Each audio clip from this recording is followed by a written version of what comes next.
2024 एक तारीख है, लेकिन इस तारीख के अब मायने बदल चुके हैं। 11 मार्च 2024 को केंद्र सरकार ने CAA कानून को लागू कर दिया। CAA कानून लागू होने के बाद गैर मुस्लिम प्रवासियों के लिए भारतीय नागरिकता पाने का रास्ता आसान हो जाएगा। लेकिन CAA कानून लागू होने के बाद लोगों के मन में कई तरह के सवाल भी उठ रहे हैं। अब ऐसे में लोग कंफ्यूज हैं कि आखिर देश में CAA कानून लागू होने के बाद इससे किसको नुकसान होगा और किसे फायदा। CAA लागू होने के बाद सबसे बड़ा और सबसे अहम सवाल ये उठता है कि अब इस कानून के जरिए किसे भारत की नागरिकता मिलेगी। तो आपको बता दें कि CAA के जरिए भारत के 3 पड़ोसी देश से आए हिंदुओं, सिखों यानी गैर मुस्लिम शरणार्थियों को भारतीय नागरिकता दी जाएगी। CAA की डेडलाइन के मुताबिक 31 दिसंबर 2014 से पहले भारत में बसे बांग्लादेश, पाकिस्तान और अफगानिस्तान से आए हिंदू, सिख, जैन, बौद्ध, पारसी और ईसाइयों समेत प्रताड़ना झेल चुके गैर मुस्लिम प्रवासियों को भारतीय नागरिकता मिलने का रास्ता आसान हो जाएगा। ऐसा नहीं है कि CAA के तहत दुनिया के किसी भी देश से आए गैर मुस्लिम शरणार्थियों को भारत की नागरिकता मिल जाएगी, बल्कि इस कानून के तहत केवल पाकिस्तान, बांग्लादेश और अफगानिस्तान के शरणार्थियों को ही भारतीय नागरिकता दी जाएगी।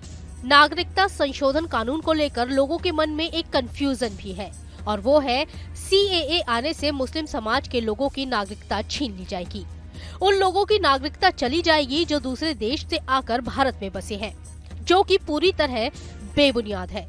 सच्चाई इसके बिल्कुल विपरीत है। CAA गैर मुस्लिम पड़ोसी मुल्क के शरणार्थियों को भारतीय नागरिकता देने वाला कानून है। CAA के लागू होने के बाद किसी भी भारतीय नागरिक की नागरिकता खत्म नहीं हुई है और ना ही होगी। अब आपको बताते हैं कि CAA से किन किन धर्म के लोगों को भारत की नागरिकता मिलेगी। तो CAA के तहत भारत आए हिंदू, सिख, ईसाई, जैन, बौद्ध, पारसी, यहूदी शरणार्थियों को भारतीय नागरिकता मिलेगी। CAA कानून को लेकर 11 मार्च की शाम को केंद्र सरकार ने नोटिफिकेशन जारी कर दिया। हालांकि कांग्रेस पार्टी समेत दूसरे विपक्षी दल भी मोदी सरकार की आलोचना कर रहे हैं। विपक्षी सरकार पर एक के बाद एक सवालों के तीर चलाते हुए पूछ रहे हैं कि आखिर इसे लागू करने में इतना समय क्यों लग गया, और अगर लागू भी किया तो लोकसभा चुनाव से ठीक पहले इसे लागू करने की क्या जरूरत थी। कांग्रेस ने आरोप लगाया है कि नियमों को अधिसूचित करने का समय स्पष्ट रूप से आगामी लोकसभा चुनाव, खासकर पश्चिम बंगाल और असम में ध्रुवीकरण करने के लिहाज से तय किया गया है। केरल के मुख्यमंत्री पिनराई विजयन ने CAA को सांप्रदायिक रूप से विभाजनकारी कानून बताया है और कहा है कि CAA को केरल में लागू नहीं किया जाएगा। वहीं उत्तर प्रदेश सरकार में मंत्री OP राजभर ने कहा कि विपक्ष के लोग मुसलमान भाइयों को गुमराह कर रहे हैं, जबकि इस कानून से उनका कोई लेना देना नहीं है। 3 देशों से आए हुए 6 गैर मुस्लिम वर्गों के लोगों को भारत की नागरिकता देने का ये कानून है। CAA नोटिफिकेशन में नागरिकता के लिए आवेदन करने के संबंध में नियमों की सूची भी जारी कर दी गई है। CAA के लिए पूरी प्रक्रिया ऑनलाइन होगी। इसके लिए ऑनलाइन पोर्टल भी तैयार किया गया है।